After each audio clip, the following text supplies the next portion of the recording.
Hey guys, the Silver Surfer 2012 here, coming live to you from my car camera, installed courtesy of the Patriot Act.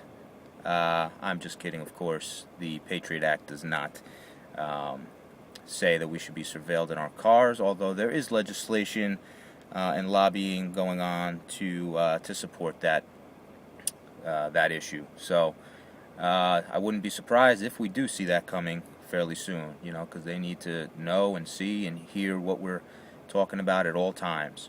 So anyway, I just wanted to bring you guys a quick silver update, bring you up to speed on some of the research I've been doing. I'm reading a new book called The Dollar Meltdown by Charles Gaiadet. I think that's how you pronounce his name. But this is the cover. Interesting read. I would definitely recommend people checking it out. In fact, it's endorsed by Congressman Ron Paul, and he says, Gaiadet does a great job explaining why America faces a looming financial crisis and outlines common sense strategies for individuals to protect themselves and their families. This book truly is a must-read. So I'm more than 3/4 of the way through, but there's a couple interesting things I've gained from this. After you do so much research, everything just you forget where you heard certain things, and everything just kind of gets meshed together in one big pool of information. But a couple things in this particular book that I do recall off the top of my head right now are, that in 1971, obviously, we were taken off the gold standard by Richard Nixon. The reason why we were taken off the gold standard, well, we spent entirely too much money in Vietnam. We basically didn't have enough gold to back all the currency anymore, so Richard Nixon did the patriotic thing of taking us off the gold standard, which instantly put every currency that was linked to the dollar at that time and still is linked to the dollar, put it into fiat currency status, which officially means backed by nothing except for the fiat of the United States government. Next thing is, before the Iraq War began, our national debt was $6.5 trillion. As some of you may know or may not know, the current U.S. debt is sitting around $14.5 trillion. So since just 2003, our national debt has grown by $8 trillion.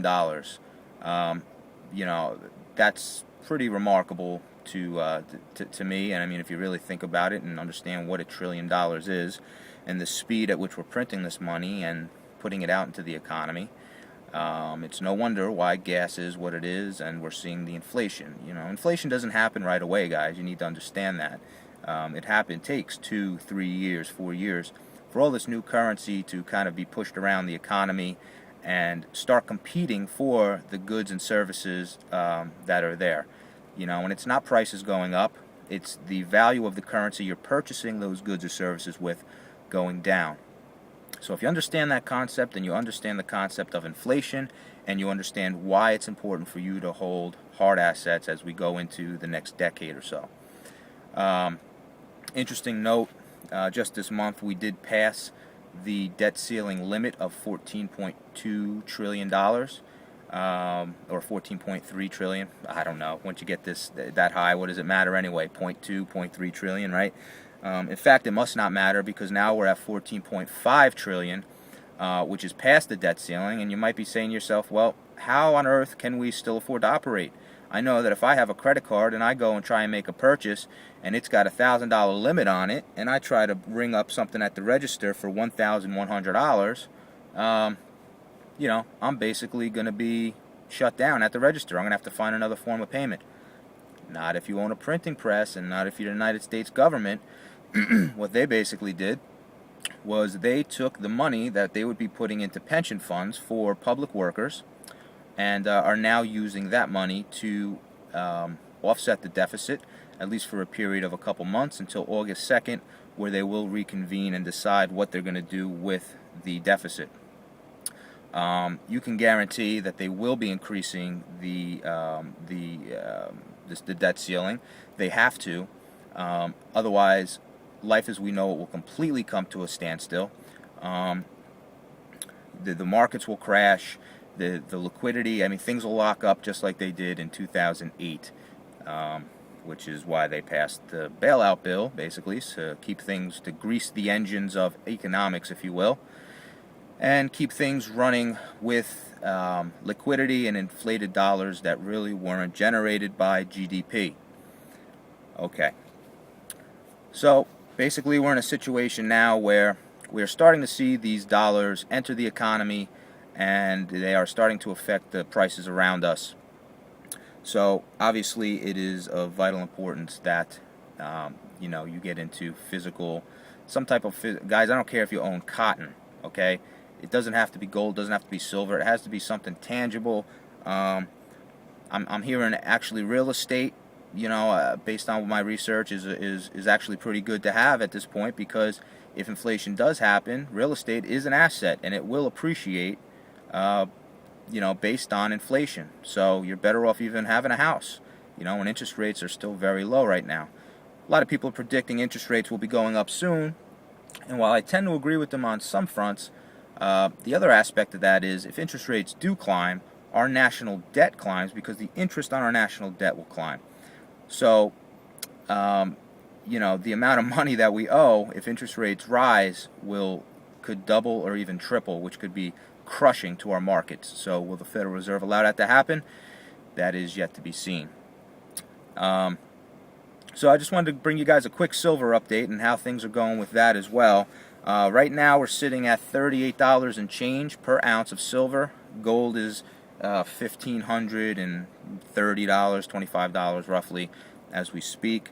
As you know, we are recovering from a little bit of a silver meltdown, which was more of a drive-by shooting than anything from the powers that be, in order to knock silver down to a price that they can, and there's multiple reasons, ways that they did this, and if you do your research you'll find out why and how. But we're going to find out next month when JP Morgan's report comes out on how many positions they were able to cover, and basically they were able to get all this silver at a 35% discount from what the price was a month ago. So if you've been doing some buying, good for you. I know that I've been buying a little bit here and there. Obviously none of us are millionaires, so we have to do what we can, and buy what we can when we can. But we are back up to $38 and change, and $39 right now is a pretty significant resistance level, and $33, we bounced down to 33. We actually tested that support level 2 or 3 times, which shows a lot of strength for that support level. And we then went up to 36. We came down. We went past 36. We came down, tested 36 like once or twice, and now we're on our way up to 39, which is the next significant support level. The news that will be coming out over the next couple of months will have a great impact on silver, the price of silver. At this point, silver is definitely in a buy position, and then as the silver to gold ratio starts to narrow the gap again, you may want to trade off some of your silver for gold, because then that would be buying gold at a discounted price. If you don't understand how that works, just post a comment below and I'll email you some details on that. Okay? So that's about it, guys. You got, it's almost June now. It's Memorial Day weekend. Go out, have a great time. Don't let all this information get you down. You just need to keep it in the back of your mind so that you know how to prepare and how to play the game of chess coming up. The people holding the dollars by the end of the next 3, 4, 5 years will be the ones on the losing end of the wealth transfer. Okay? And if you read a book like this, you'll start to understand why. Coming up in June, we have the Federal Reserve announcing if they are going to continue to buy their own debt, which is going to be an interesting play on the precious metals market. And they're going to have to discuss how they're going to continue to fund their own, basically fund their own debt going forward into the next couple of months. So not only do you have the debt ceiling issue, you have this quantitative easing issue. You have China and India, who are now net buyers of gold. Instead of selling it into the market, they are keeping it and they are liquidating dollar positions. It's starting, guys, and you know, the reason I'm even doing these videos is just I feel so compelled to let everybody know the information that I come across, because I have some time to do this information and to do this studying. I kind of feel like I'm going to school for economics. And as crazy as that sounds, I just want to be able to protect my future and my family's future as we move forward into the next decade. Okay, guys, so that's about it. I hope you find this information useful. I hope instead of watching American Idol, you'll go out and, you know, educate yourself a little bit on this, and just move away from the mainstream Hollywood facade, which a lot of us Americans think is the real world. Step outside that paradigm for a couple of minutes and understand what's going on in the world and how it's going to affect you and the future generations. And you know, you'll start to realize the real importance of this information. Okay, so have a great weekend, guys, and I'll talk to you soon. Bye-bye.